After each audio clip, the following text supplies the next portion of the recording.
Hello mga mare! Ayan, punta tayo dito sa kulungan ng inahin dahil magkakapon at magpuputol ako ng buntot at ngipin. Ito mga mare, mga nganak na to.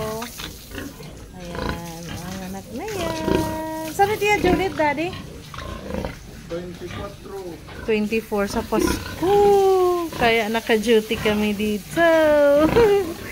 Ito yung kakapunan ko mga mare. Ayan. 3 days na nila ngayon. Kaya kailangan ng makapunan at putulan ng buntot at ngipin. 3 days namin sila, pagka 3 days namin sila inaanuhan, kinakapunan para madali yung paghilom ng kanilang sugat. Ayan. Ayan. Malalaki na sila mga mare. 13 silang lahat. Ayan. Tapos, nandito yung iba. Tapos, ito yung gagamitin ko. Ayan.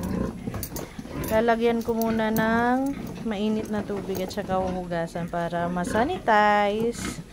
Para hindi sila magkaroon ng infection.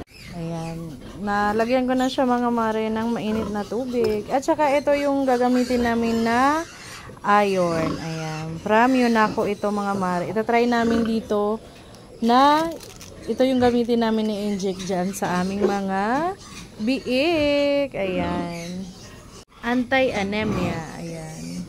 Ito try namin to mga mare. Bagong produkto nila ito mga mare. Ayan.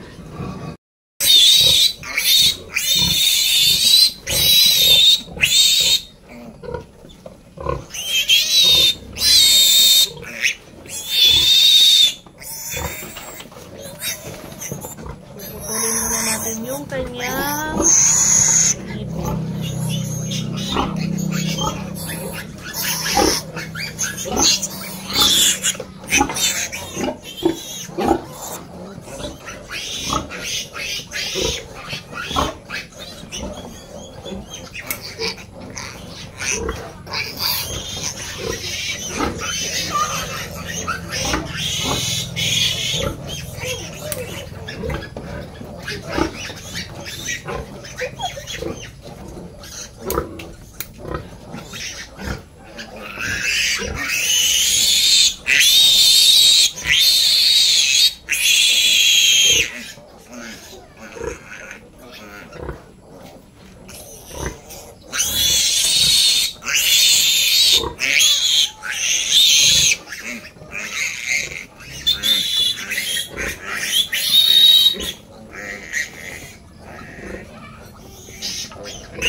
Basubos-bos ka na.